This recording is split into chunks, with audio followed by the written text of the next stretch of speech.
Today's guest, a single mom of two kids and U.S. citizen, moved when she was 25 years old to Costa Rica and has been there for the last 12 years.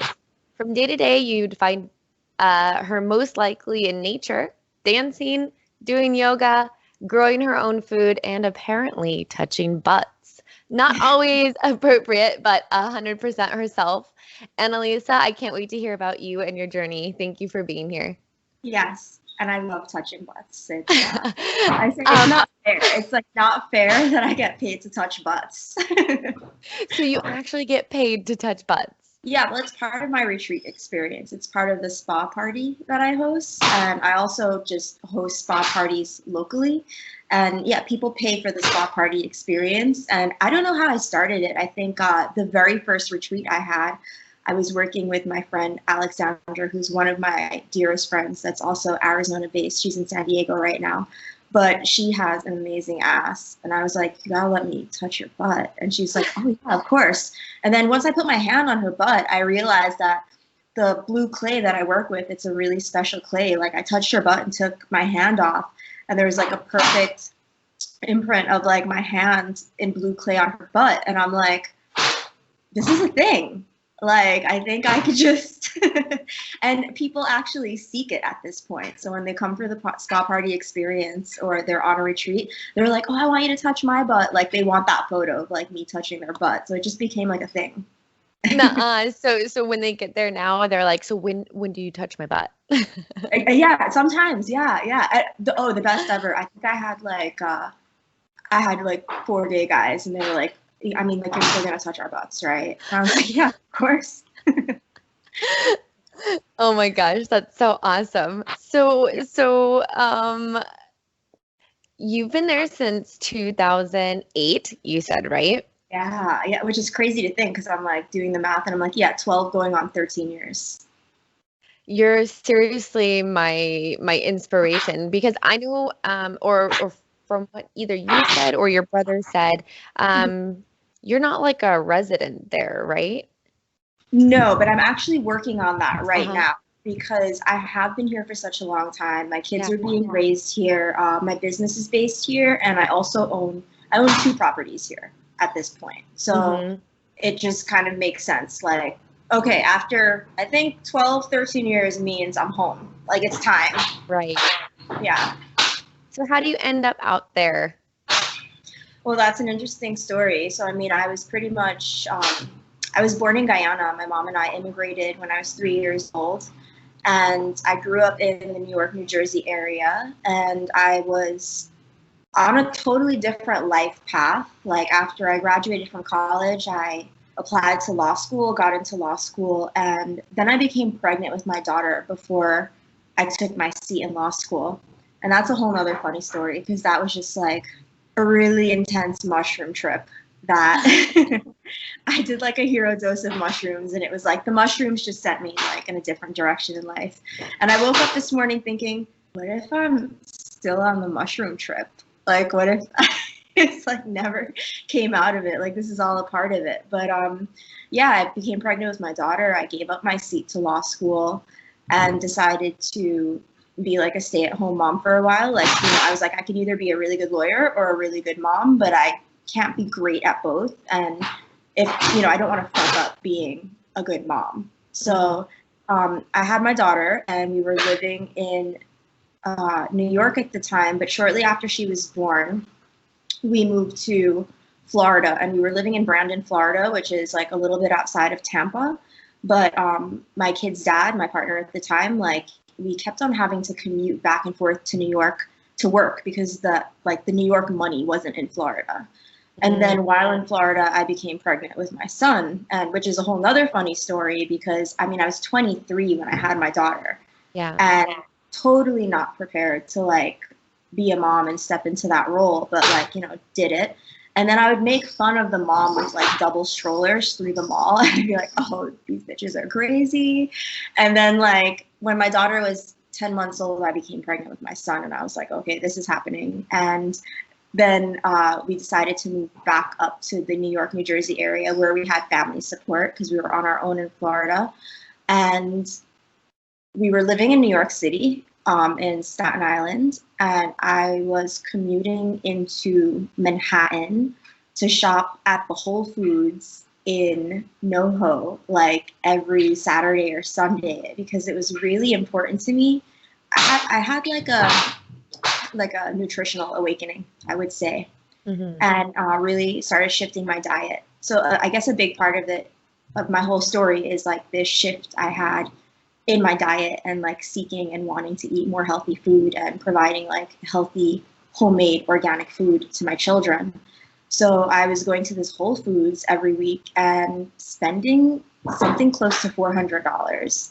Dang. Every week, you said. Every week, for organic produce to batch make the baby food. But I'm not gonna lie, like I love me a good bougie supermarket, and some of that was probably like body care products and you know, like expensive cheese or wine or something like that. But it's hard to like resist the temptation once I'm in a bougie supermarket. I guess in Arizona, like besides Whole Foods, there's like AJ's Fine Foods. I love AJ's. Yeah, exactly. Like, that's my weakness. So I was just spending a lot of money like trying to give my kids like a good healthy lifestyle. And then my partner, he was working as a graphic designer, and he would leave super early in the morning and come home really late at night. And he felt like he wasn't going to have a relationship with his kids if we stayed on that. We felt like we were on a hamster wheel. Like we were working really, really hard, but we were like, are we ever going to like live the lifestyle that we really want to live? And we had actually came to Costa Rica twice before we had the kids. And I remember those like first trips to Costa Rica and driving through the mountains and just looking at like green rolling hillsides and being like, oh, like it must be pretty cool to like live here.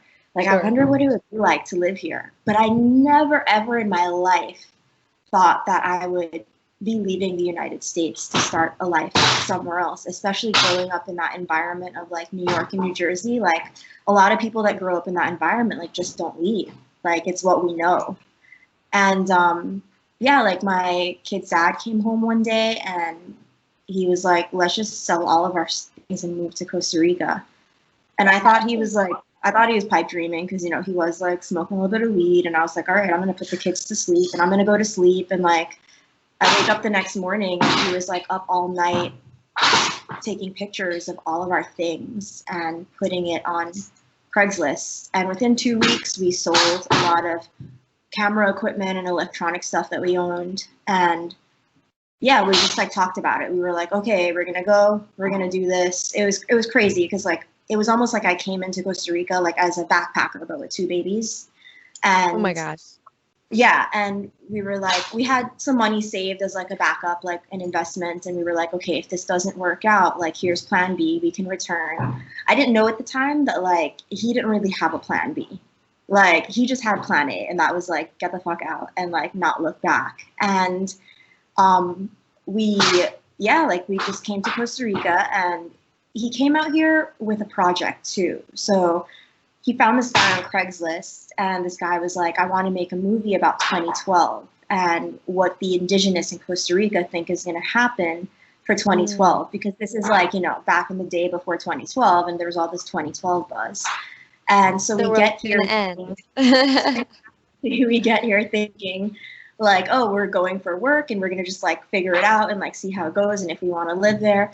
And we land and this guy meets us at the airport, puts us up in a hotel, brings us down to the South Pacific zone of Costa Rica where I live now. But he puts us in this super rustic cabin, like nothing I'd ever stayed in my whole entire life. And he was like, well, I'm sorry to break this news to you now, but like the movie's not happening and I'm leaving. I have to go back to Canada. So like pura vida. And we were like, okay, like I guess like this is how stuff works here. I don't know, you know? And yeah, and it just like began this like, I guess now 12 to 13 year journey of me living in Costa Rica.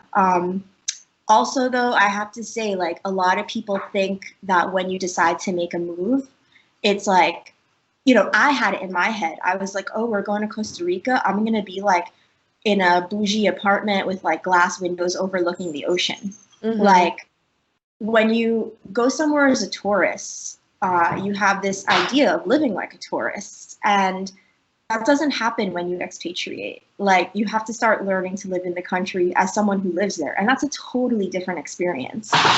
And there were many trips back and forth to the United States to work. I mean, there's been stints in the United States within that 12-year period of like 10 months of working. Wow. From 2012 to 2013, I lived in Arizona for a year.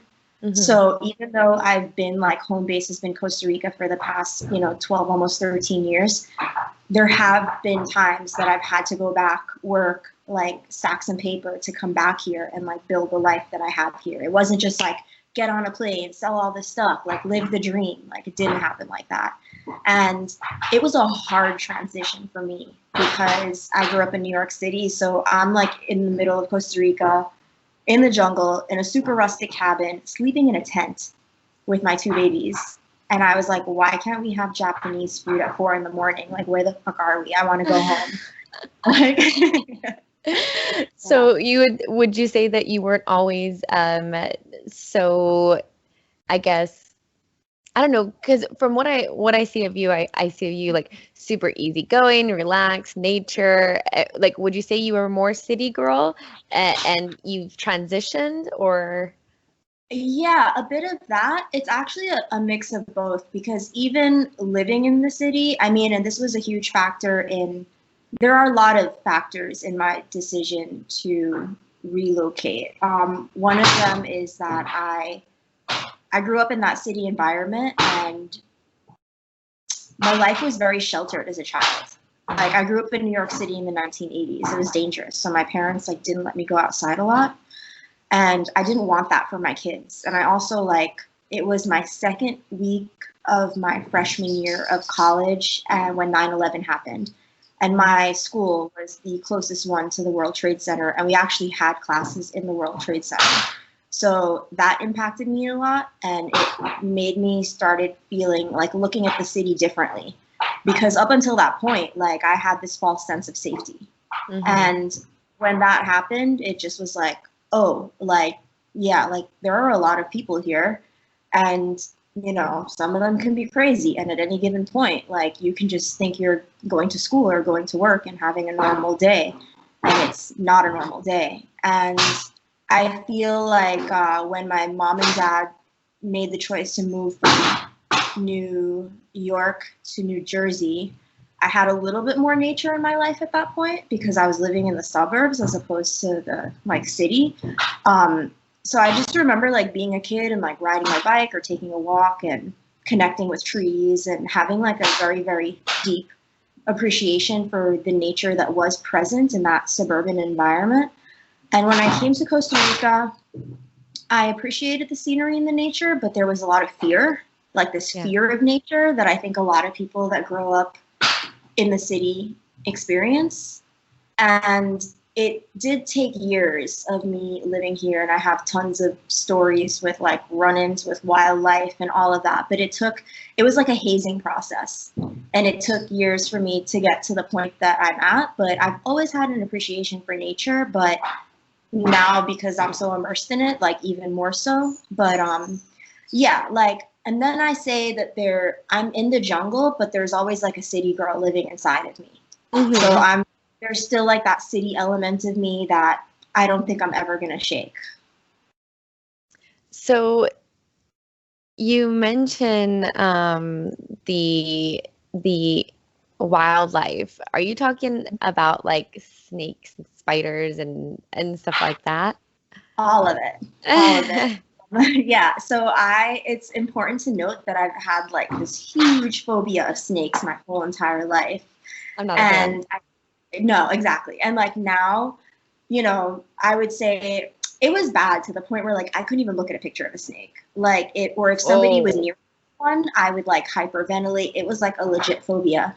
And just over the course of living here, it got to the point where maybe like there was one day in 2019 where like I came home, it was late at night, and there was something that looked like a coral snake underneath my deck. And I literally looked at it and I was like, okay, like you gotta be gone by the morning. Good night. Like, yeah. That seems like a better reaction though than hyperventilating. Yeah, totally. So I'm starting to make peace. I don't think I can like hold one, like be like that intimate with it, Yeah. but I acknowledge that this is their territory, like they're here, and I just try to like have respect for it and keep a safe distance. Yeah. So Spiders, you said, I've actually never had an issue with. I would sleep with a spider above my. I've slept with tarantulas above my bed like multiple times. stop it. Yeah, yeah. I allow them to live with me. I actually like spiders. Yeah, That's crazy. I couldn't do it.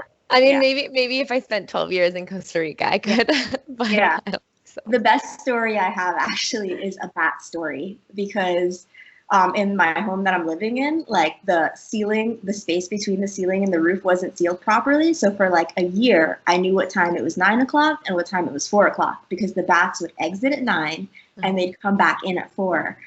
And there was one year where I was like, okay, I gotta do something about this. I can't keep on letting the bats colonize and live in my ceiling because they're probably like depositing guano and peeing, God only knows, you know, and it's just like, it doesn't seem healthy. And so I sealed up, I had a worker seal up the ceiling, but leave a few crevices open so the bats could like escape at night. And like super early the next morning, we had this whole plan. He was gonna come back before 4 a.m. and seal the roof so the bats couldn't enter back in.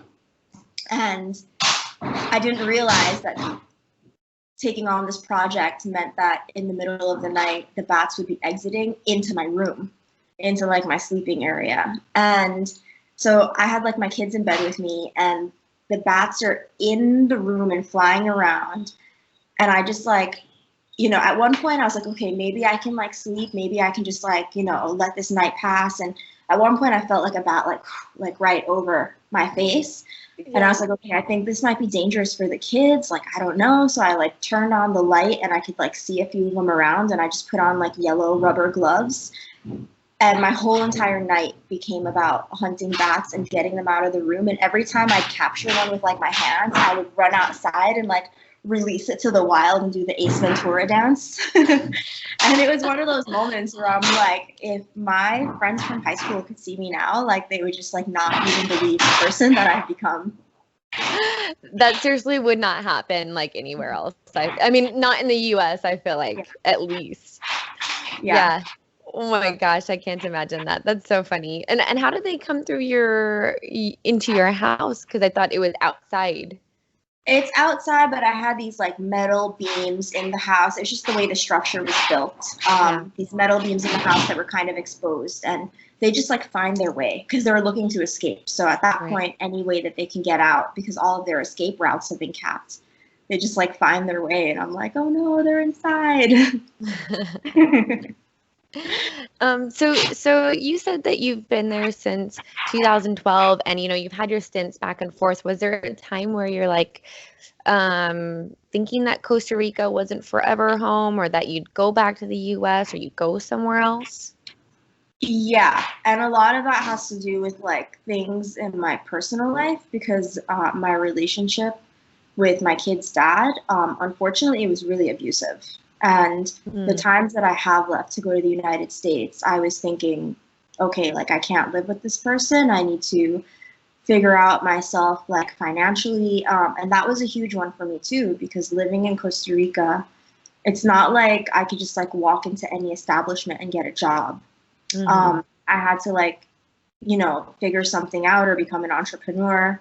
And it took me a while to figure out how I could make it here financially on my own. But there were many years where I thought I couldn't. So I thought my default thing was like, I'm going to go back to the US, like, because I know that environment. I speak the language, like I have the credentials, I'll work. And yeah, and then from 2012 to 2013, I was managing a spa in Scottsdale, Arizona. And I think if I was going to stay in the United States, like that probably would have been the time. But I started feeling like, oh, you know, it's not Costa Rica. Like I probably wasn't taking care of my health the best. Like living in Arizona in the summertime, I kind of felt like I'm going from one box that's air conditioned to the next box that's air conditioned. And I'm not spending as much time outside as I want to be spending. I'm not spending as much time with my kids as I want to be spending. I kind of felt this sense of my community, like my tribe at that point, like people that I really resonated with, like were here in Costa Rica. So for a lot of those reasons, and maybe like, you know, they weren't all the best reasons at the time. Like I should have probably left that relationship and figured myself out, but I actually came back to Costa Rica and tried to make it work again with my kid's dad. And I think that like now my experience of living here is different, because before I was doing it with the idea of doing it in partnership with somebody, and now my decision to live here is like, even if I have to do it on my own, this is home, and like that's it. Like there's no other option. Wow, I just can't imagine, one, doing it without a partner, and then two, doing it with two children. I think that's amazing. Yeah. But I have to say, like, you know, because I've actually thought, like, even after the final separation between my kid's dad and I was at the end of 2018, so it's almost 2 years. And I thought at that point, I was like, okay, I seriously thought about coming back to Arizona. And my parents weren't there anymore, but I just love Arizona so much. It's been like my healing space. And I was like, okay, maybe I'll go back to Arizona and like put the kids in school and like live life there for a while. And then I thought about it and I was like, in terms of being a single mom, like I'm in the best position I could be in where I live, because if I lived in Arizona, I would have to figure out the whole like transportation thing for my kids, like getting them to school, getting them home, me working, all of that. And I'm like, right now I live a lifestyle where I work from home. I can pretty much set my own hours. I have my own business, so I can like, you know, take as much or as little as I want within that realm. I live in a really beautiful, like quaint, picturesque mountain village where all of my kids' friends, I'm friends with their parents. So there's not many places in the world I can go and live where like I know that where my kids are, I know that family, and I know that we kind of share similar values. And also the topography or the way things are set up here is my kids, since they've been like 7 years old, can like walk this loop all around the mountain and like go hang out with their friends, and they walk home. So their primary mode of transportation is walking, and I don't have to like worry about like giving them rides and picking them up and any of that. They just like go do their own thing. They're home before dark, and I'm like, I wouldn't really be able to have that for them if I lived in Phoenix, let's just say.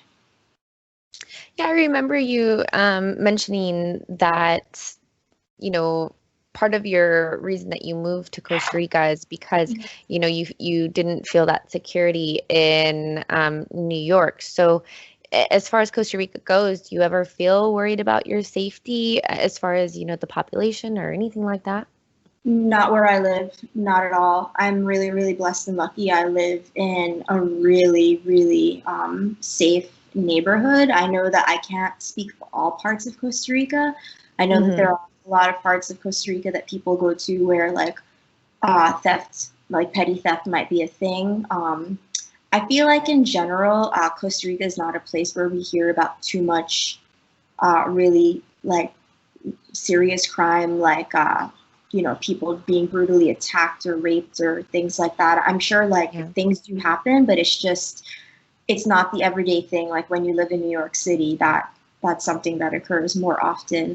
The population here is smaller. The infrastructure, the way everything's built is different. And people are very family oriented. It's a very kind of Catholic conservative nation. And of course, like a lot of the expats that come here might not hold that particular value, but they're still very, very respectful of Tico, which we call the Costa Ricans, like Tico culture. And yeah, I literally, like, for example, it's been like full moon or whatever, it's past full moon, but the moon was super bright this morning. So at like, I would say 3:30 or 4 a.m., I got out of bed and went on a moonlight hike with my dogs and left my whole entire house open.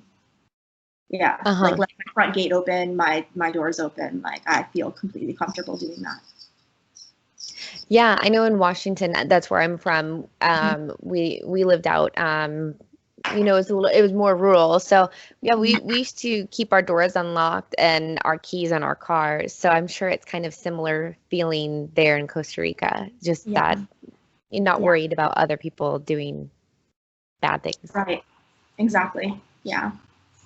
And actually some really good friends of mine that live here are from Washington State. They're from like the peninsula. Like They live at the area called Townsend, I believe.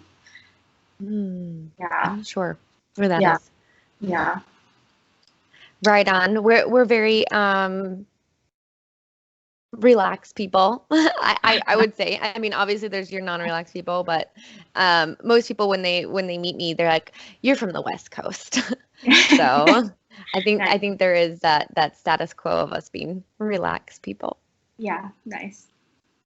So what do you do as far as schooling for your children?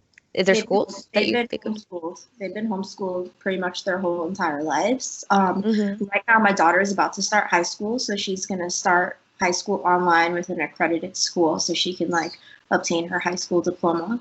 But the homeschooling situation has always been really interesting. I feel like every year as they get older, I'm back to the drawing board of like how to, figure it out because what was working last year might not be working this year, and something like that.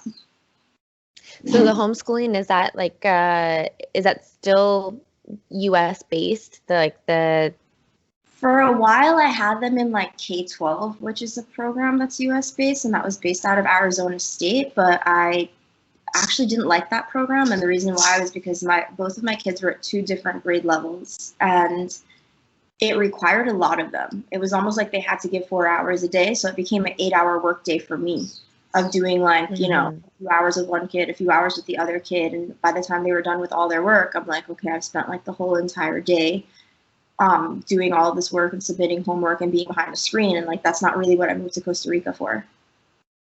Mm-hmm. So is there any, because I wonder about this sometimes, especially because I have a nephew, he doesn't really like school. He would drop out if he could. He's only 14. He can't like get his GED until 16. I mean, is there any worries about like, I don't know, is the schooling under regulation or like, do you ever get in trouble or how does that work? No, so I mean, because I've traveled back and forth so much and had to go to the United States and I've been here on a tourist visa, I haven't actually ever been like required to put my children in school. But also, I think right now with everything going on and like so many kids doing school from home and online, I think like just in the past few years, I want to say, homeschooling has become more accepted.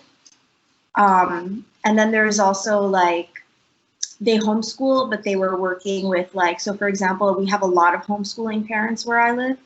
So we would just say from like, the morning until noon, we're all homeschooling, but from 12 to 4 o'clock, we're collectively hiring a teacher to do like activities with the kids and educational activities. So as a community, we've kind of like figured it out, and like some of us kind of do our own thing and some of us work with each other, and it's always changing and evolving.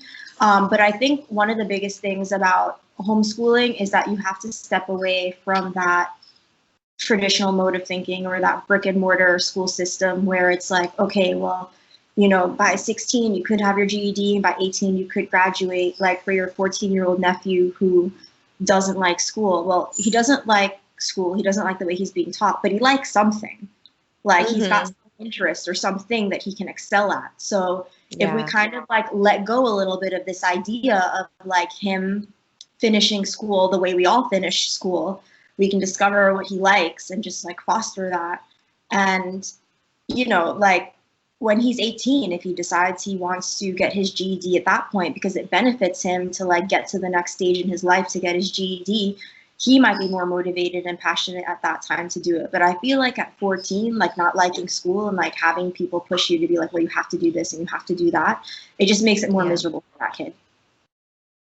Yeah, I 100% agree. And sometimes I feel helpless because I'm like, there are definitely things that he really enjoys and that he's good at. He likes doing mechanic stuff and working with his hands, and he's really great with people. But it's just like he's not like good at everything, just like you're saying. So I wish that there was like maybe vocational school at a really young age that they can really just go on their path. Yeah. But I don't know. That'll be interesting to see Yeah. how your kids end up, because it seems It like will be really they're more interesting. And I relaxed. mean, I will say, like, you know, like I do worry as a mom and I like waver back and forth with that like way of thinking too, because I also think like, okay, like part of life is like sometimes we don't like doing things, but we have to Yeah. figure out how we can find joy within the things that we don't like to do, because some things are just an obligation and you have to do it.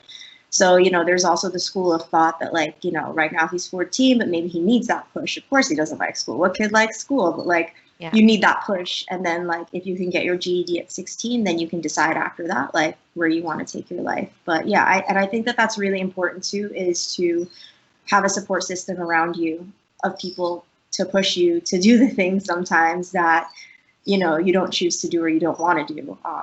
Yeah. Yeah, sometimes we have to go through hard things and then later on we appreciate that we've done that versus in the moment don't. Isn't that right? Yeah. Okay, so I guess tell me about Costa Rica some more. So you love Costa Rica. You've been there for so long. Like, what is there that pulls people into Costa Rica? Man, I mean, it's beautiful. It's really scenic. The lifestyle is just different. Like Ticos will use a phrase called pura vida, like pure life. And it's just, I feel like in comparison to New York, like the pressure to like have to be productive and do things and achieve a certain level of success or how much money you're making, it's just like they're happy with living more simply and like having more time to enjoy their day. So I think like that could be the big pull for a lot of expats, is like they're looking to escape that and come to something more like this. Yeah, it seems like maybe less rat race, less accumulating things and making more money to spend more time at work, to make more money to spend more time at work. Yeah. Okay. And then I know you've been on a tourist visa. Has that been a problem at all? No. Yeah. I know. I've been coming in and out. I mean, I don't know if I would recommend that route to a lot of people, but I know a lot of people here who have done it. They've been on a tourist visa for 15, sometimes 20 years. It does require you to like hop the border every 90 days if you want to stay clean on your visa. So most people hop the border into Panama or Nicaragua. But I'm hoping that in the next few months with like the whole situation, like the government is going to make it easier for people to gain residency here without having to jump through so many hoops. Did they ever make it an issue as far as, where's your income coming from, or I guess interrogate you or anything like that? No, not at all. I mean, they're super happy. Like, if you're going to live here, like, they're happy for you to have a job and an income. And the company I work for is actually based out of Miami. And yeah, it's never been an issue. What are the logistics for living in Costa Rica as far as what do you think the living costs and everything is like that? Is it much different than I would say New York, like I don't know, coming from Arizona? Yeah. It's much different than New York or Arizona. I would say that if you came like 10 years ago, it was a lot cheaper. Like maybe 5 years ago, we could budget and survive as a family of 4 off of like $1,000 a month, but that's also like without a mortgage or a rent. Now I would say things are becoming more expensive and prices are becoming comparable to prices in the United States in certain areas. But the area that I've always been concerned about the most is like the cost of food, and the cost of food is still like much, much cheaper than if I had to shop at an organic market in New York City.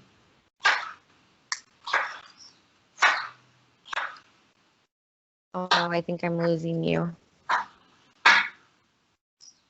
Okay. Yeah, and well, I think the price probably helps, or the food costs go down? Because you have a lot of food on your land, don't you? I'm growing a lot here, but like it's not everything that I eat. Yeah. So I live high up in the mountains. I'm like maybe 4,500 feet in altitude. So vegetables grow really well here, and I have like citrus trees. But for the more like exotic fruits like mango, papaya, mangostan, like rambutans, those things grow in hotter regions. So those are the things that I would have to go to a farmer's market for. Are there like supermarkets where you are, or is it all farmers markets? Most people will principally shop for their produce at the farmers market. We have we have one really big farmers market that happens in the nearest town to where I live. And then of course there's several farmers markets down at the beach. And there are more and more farmers markets in local areas that are becoming like organic, like focused on growing organic and stuff like that. So I would say most people get their produce from the farmers market. I mean, there are supermarkets and you can get produce from there, but it's almost like you're not getting the best produce. So why not shop at the farmers market and get the best produce? Yeah. One thing I've visited Costa Rica before, and one thing that I really enjoyed was their bus systems or the transportation systems.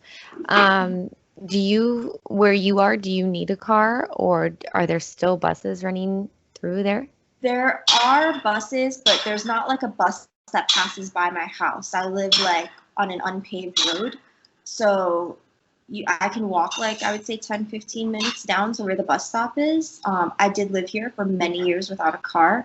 I actually just purchased like my first car since I've been living here in 2018. So I know all about like living without a car, but I will say that like with kids and with like buying things and shopping, also too like having a car like expanded my business. So also where I live, it's really nice. I would say hitchhiking is it's thought of differently than it is in the United States.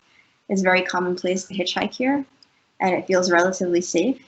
So people carpool, people hitchhike, people do take the bus. And there's actually like Uber now, like down in like the closest town to where we live. So yeah, transportation's changing. I think it's getting better. So do the locals hitchhike too? Because I always figured that as like a foreigner thing. So the locals do too. I've seen locals hitchhiking, yeah, and I've definitely like picked people up. What a good soul.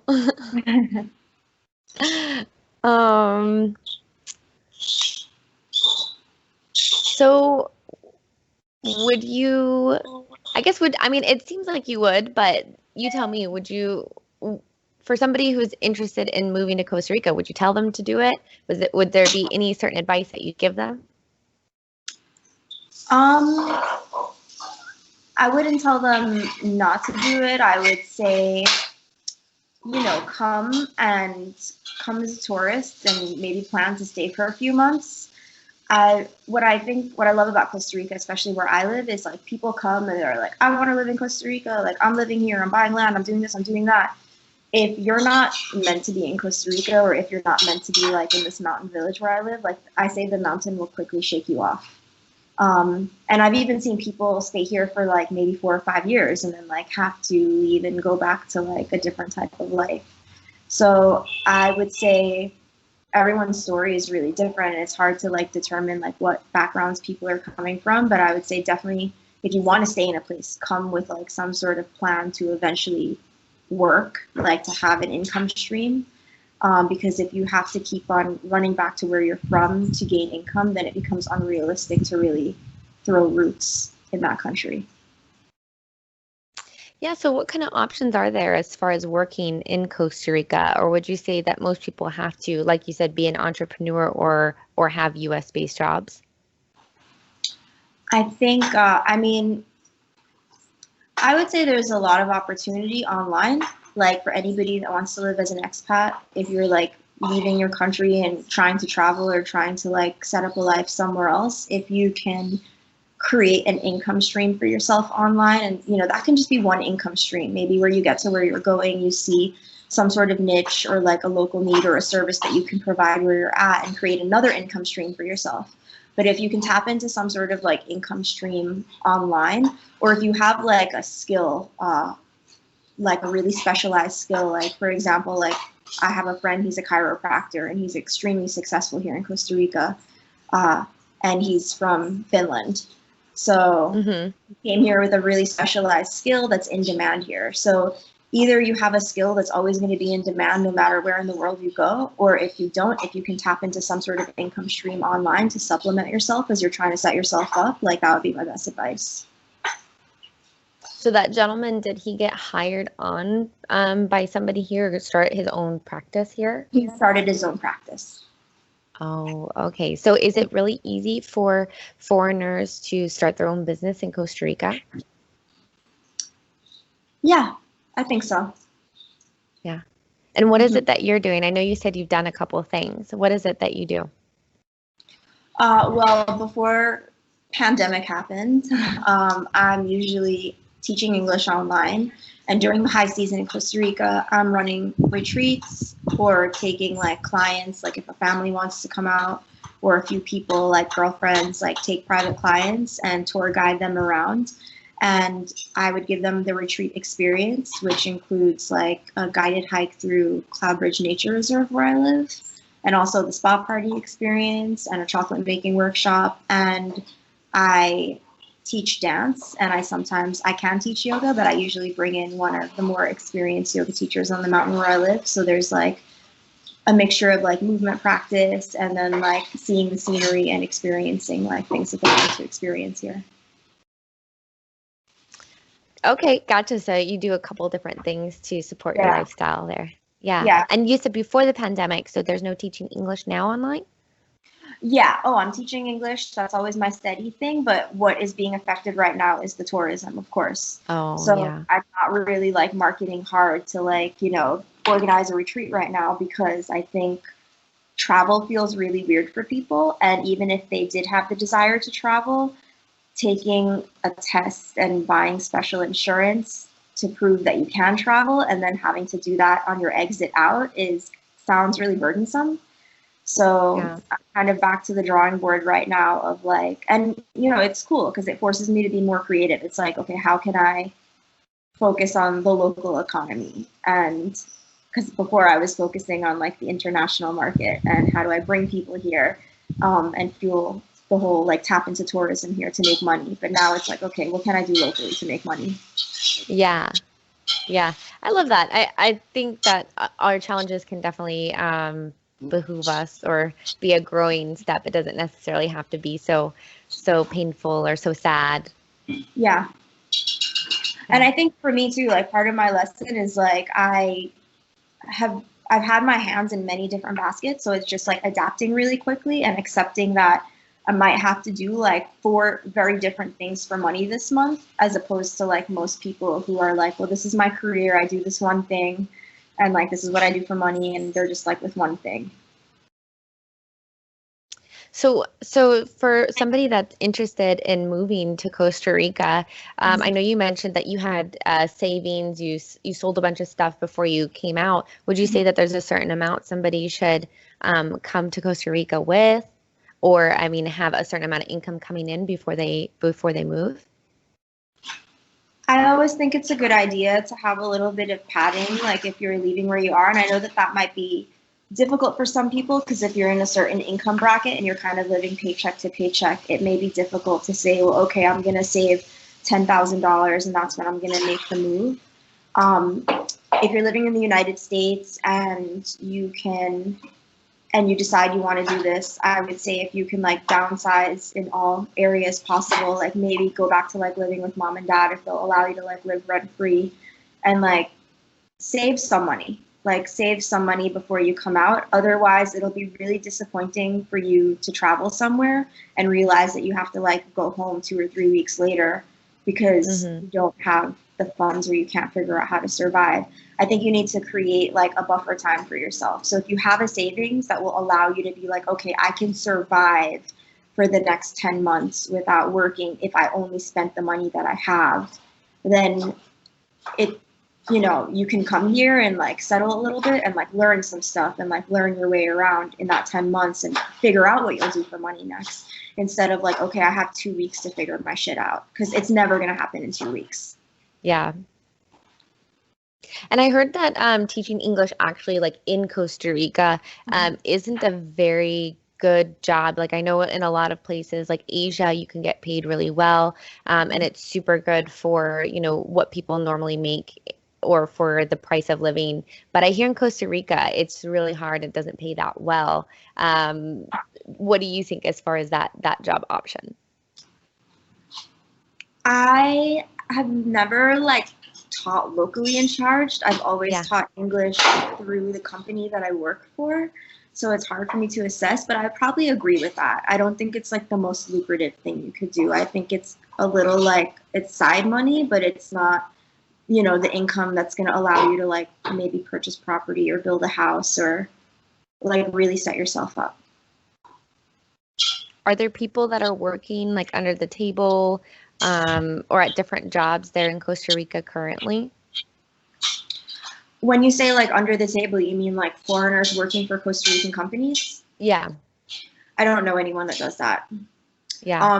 Most of the foreigners I know have a business in the United States, like something that's established for themselves that allows them the opportunity to live here, or people get here and like I said, they have a specialized skill, or they just figure out how to make an income stream happen. And I think now with technology and like more things opening up online, there's more opportunity for that to happen. Gotcha. All right. Well, I think I've asked most of the questions. Is there anything else that you think you'd add to people that are interested in moving abroad, maybe to Costa Rica or anywhere else? Yes, to learn Spanish. That's really important. Have some basic Spanish, and learn things about the culture so that you can arrive in a place like ready to be like respectful of the culture. There are like small things, like sometimes here in Costa Rica, like Americans will come and like rip all their clothes off and get completely naked on a beach. And I mean, it's actually really offensive to Ticos. They're super conservative people. They don't like that. And, you know, for some American or European, they're just like living their dream vacay or whatever. Like, but it's important to like respect the culture of the place that you're at. Okay. Yeah. That was one thing that I was curious about. If you do need to know Spanish when you go to Costa Rica, or do many people speak English? A lot of people speak English, especially where I live. It's been hard for me to like perfect my Spanish because I'm mostly speaking English, but the Ticos that are around will greatly appreciate if you speak Spanish, even if it's terrible Spanish. I've noticed that with Spanish speakers, they're always very, very kind, and they're like, "Oh, very good, very good." Yeah. Like, Yeah. "Oh, yeah." And here in Costa Rica, like they probably won't correct you. Like they're such a polite people that they won't tell you if you're saying everything like wrong. But yeah. Sweet. Well, thank you so much, Annalisa, for sharing your experience, and maybe might be seeing you in Costa Rica. I hope so. Awesome. Well, we'll talk soon. All right. Take care.